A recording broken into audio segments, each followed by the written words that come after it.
Is it okay to pour your watercolor paint water down the drain? Don't worry, it's probably alright, but let's make sure.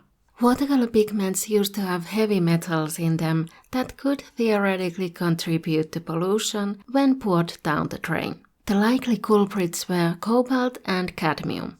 Now they are more commonly replaced with hues. For example, the Winsor & Newton set I use has cobalt blue hue, cadmium yellow hue, and cadmium yellow pale hue. The watercolor tube set I use has no cadmium or cobalt pigments.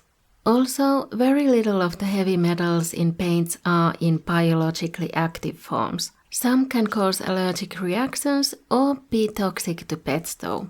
The binders in watercolor paints are natural substances like gum arabic, so this paint water should be safe to pour down the drain.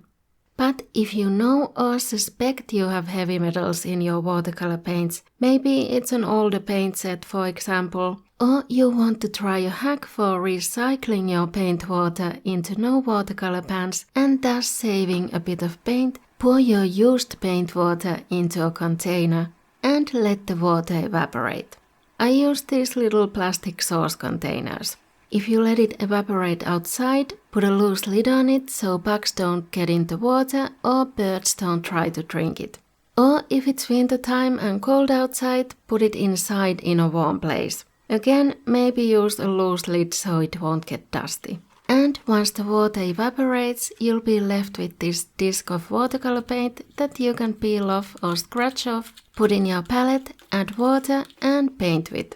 If you use a wide container, it will evaporate faster, but you'll be left with a very thin film that's hard to peel off. So probably better to use a smaller container so you get a thicker layer of paint. Or keep pouring more paint water on top of it as the water evaporates. This works for collecting toxic pigments, but I don't think I'll bother doing this again unless the paint water is a really nice color mix I want to save. However, if you paint with acrylics, this works a little differently, and in that case I suggest this video next. See you there. Thanks for watching.